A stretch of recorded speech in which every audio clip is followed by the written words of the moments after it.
जी आपको भूमिहारियों का इतिहास पता होना चाहिए। यह वो भूमिहार समाज है जो 90 के दशक में लालू राज से, जंगल राज से लड़ करके नीतीश कुमार को सत्ता में बैठाया। भूमिहार समाज से आने वाले मुजफ्फरपुर के एलपी शाही जी के टास्क उन्होंने किया।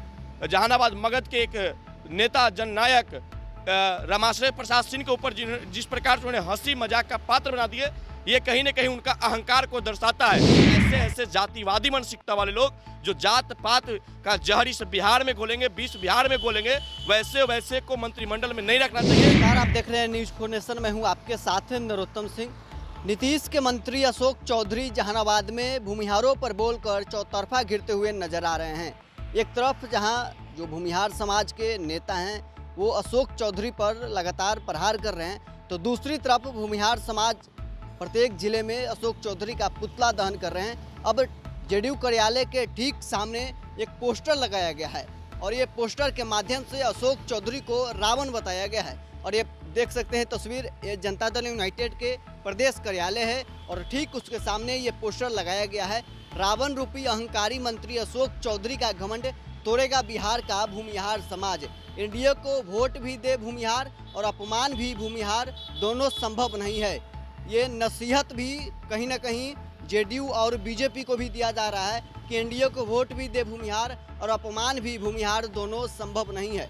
रावण रूपी अहंकारी मंत्री अशोक चौधरी का घमंड तोड़ेगा बिहार का भूमिहार समाज। अहंकार का होगा अंत, जातिवादी मानसिकता वाले मंत्री को बर्खास्त करो, जब तक बर्खास्त नहीं तब तक बर्दाश्त नहीं। कहीं ना कहीं अशोक चौधरी की बर्खास्तगी की जो मांग है वो लगातार स्वर्ण सेना के द्वारा किया जा रहा है। अशोक चौधरी का तस्वीर रावण रूपी दर्शाया गया है और एक तरफ जहां भगवान राम का तस्वीर दर्शाया गया है और तीर चलाते हुए भगवान राम का ये तस्वीर है और भगवान राम के तस्वीर के नीचे भूमिहार लिखा हुआ है और अशोक चौधरी के तस्वीर के नीचे रावण रूपी अशोक चौधरी लिखा हुआ है। स्वर्ण सेना के द्वारा ये पोस्टर लगाया गया है और अब अशोक चौधरी की जो बर्खास्तगी की मांग है वो लगातार तेज हो रही है। एक तरफ जहां सभी दलों के जो भूमिहार के नेता हैं वो एक तरफा अशोक चौधरी पर प्रहार कर रहे हैं, जो भूमिहार समाज के जो युवा हैं वो प्रत्येक जिलों में अशोक चौधरी का पुतला दहन कर रहे हैं। अब पोस्टर के जरिए भी कहीं ना कहीं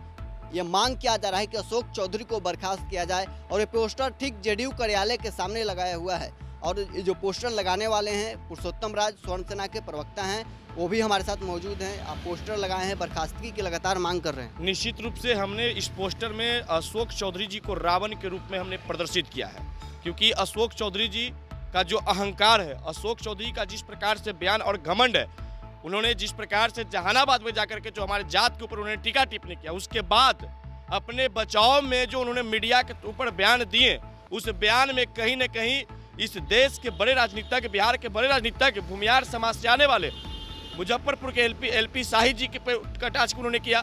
जहानाबाद मगध के एक नेता जननायक रमाश्रय प्रसाद सिंह के ऊपर जिस प्रकार से उन्होंने हंसी मजाक का पात्र बना दिए, ये कहीं न कहीं उनका अहंकार को दर्शाता है।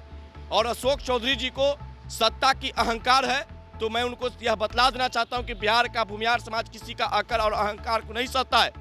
हमने उनकी बर्खास्तगी का मांग किया है और स्वर्ण सेना लगातार इसके लिए आंदोलन कर रही है कि जब तक बर्खास्त नहीं तब तक बर्दाश्त नहीं। हम लोग इस पर कायम है, क्योंकि ऐसे ऐसे जातिवादी मानसिकता वाले लोग जो जात पात का जहर इस बिहार में घोलेंगे, बीस बिहार में घोलेंगे, वैसे वैसे को मंत्रिमंडल में नहीं रखना चाहिए। अगर ऐसे ऐसे बिहार के मंत्री इस बिहार में रहेंगे तो आप समझिए कि बिहार के आम आवाम के ऊपर कैसा असर पड़ेगा। और माननीय मुख्यमंत्री जी तो सब जात को लेकर के चलने की बात करते हैं, सबके साथ सबके विकास की बात करते हैं। तो जब सबके साथ और सबके विकास के वाले विचारधारा के नेता और विचारधारा वाले सरकार के मंत्रिमंडल में ऐसे ऐसे जातिवादी मानसिकता वाला लोग रहेंगे, और अशोक चौधरी को शायद भूमिहार का इतिहास पता नहीं है। अशोक चौधरी जी आपको भूमिहारियों का इतिहास पता होना चाहिए। यह वो भूमिहार समाज है जो 90 के दशक में लालू राज से, जंगल राज से लड़ करके नीतीश कुमार को सत्ता में बैठाया। वही नीतीश कुमार सत्ता में बैठ के तब आप इस मंत्री में बैठे हैं। जिस समय नरसंहार हो रहा था उस समय आप लालू के गोद में पले हुए थे। जिस समय नरसंहार था, जहानाबाद में नरसंहार हुआ, मगध के क्षेत्र में नरसंहार हुआ, उस समय इनकी उपस्थिति कहाँ थी? जब ये कांग्रेस के नहीं हुए, इनको कांग्रेस ने पहचान दिया, अध्यक्ष बनाया, मंत्री बनाया और अपने मंत्रिमंडल के लोग नीतीश कुमार जी के साथ चले आए और नीतीश कुमार के पीठ में भी कहीं ना कहीं खंजर भोंकने का काम कर रहे हैं। चलिए, अशोक चौधरी के बयान के बाद कहीं न कहीं जो भूमिहार समाज है उसमें उबाल देखने को मिल रहा है और प्रत्येक जिलों में अशोक चौधरी का पुतला दहन कर रहे हैं। तो पोस्टर के जरिए भी अशोक चौधरी की बर्खास्तगी की मांग नीतीश कुमार से कर रहे हैं। बहरहाल इस खबर में इतना ही। आप बने रहे न्यूज़ 4 नेशन के साथ।